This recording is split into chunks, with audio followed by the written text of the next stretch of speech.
The Cottage Dentist. Part 3. The Poet with the Frostbitten Smile. The next snowfall came heavier, blanketing the creek and forest floor in silence. Sarah kept her routine with practiced grace, morning firewood, midday appointments, and evening tidying while soft instrumental music played beneath the crackle of flames. One morning, as pale sun streamed through the window, a knock came at the door, soft, deliberate, and hesitant. On the porch stood a woman wrapped in a patchwork wool coat, her cheeks windburned, and her lips slightly blue from cold. She held a leather-bound notebook against her chest, fingers trembling not from nerves, but from frost. "I heard about your cottage, that it's warm and gentle," she said. Sarah led her in, sat her by the fire, and wrapped a blanket around her shoulders while a pot of chamomile steeped nearby.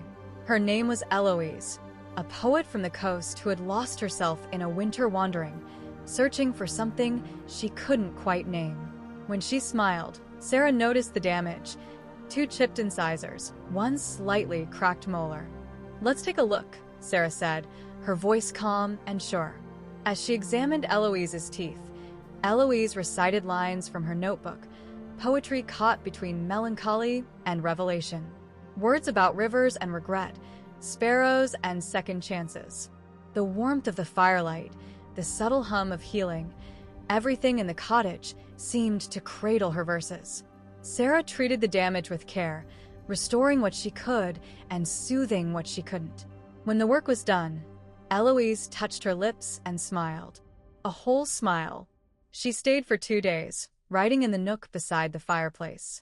On the morning she left behind a folded page with a verse scrawled in charcoal pencil.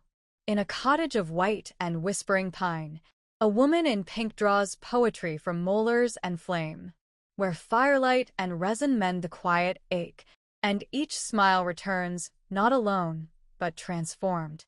Sarah tucked the note beside the others she had quietly collected, gifts from those who found more than dentistry in her care. The snow continued, but so did the stories. The cottage, wrapped in frost and flickering flame, stood as a haven for anyone brave enough to seek warmth not just from fire, but from gentleness itself.